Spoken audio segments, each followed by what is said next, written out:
Il y a un an, Ibrahim Aldika adoptait Lexi, une chienne de 2 mois.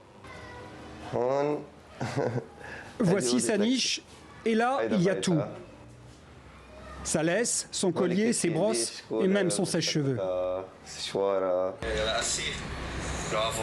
Sans emploi dans un pays en pleine crise, ce Libanais de 26 ans a dû vendre Lexi récemment pour rembourser un prêt bancaire. Je n'ai pas vendu de voiture ou de téléphone, un objet que je peux remplacer dans un mois ou un an.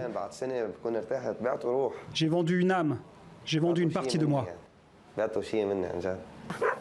Selon les associations, ils seraient de plus en plus nombreux à être dans cette situation. Depuis l'automne 2019, des dizaines de milliers de Libanais ont perdu leur emploi. L'inflation explose, la monnaie est au plus bas. Plus de la moitié de la population vit dans la pauvreté. Et des familles entières peinent à subvenir à leurs besoins primaires.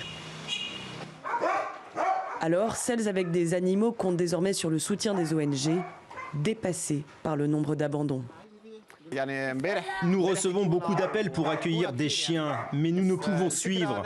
Nous avons atteint le nombre maximum que nous pouvions accueillir en termes de nourriture et de nombre de chiens dans ce chenil.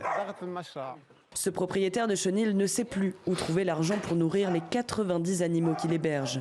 Le coût des croquettes importées a été multiplié par 5. Certains jours, il n'a même pas de quoi les nourrir. Les abandons d'animaux ont plus que doublé ces derniers mois. Plus la situation empire, plus les chiffres augmentent.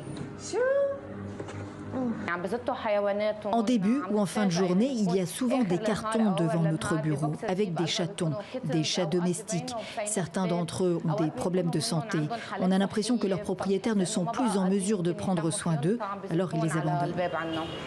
Rem Sadek s'accroche néanmoins à l'espoir d'envoyer certains de ces animaux à l'étranger.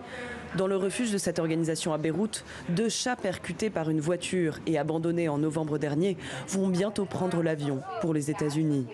Ils seront accueillis par des familles attendries par leur sort.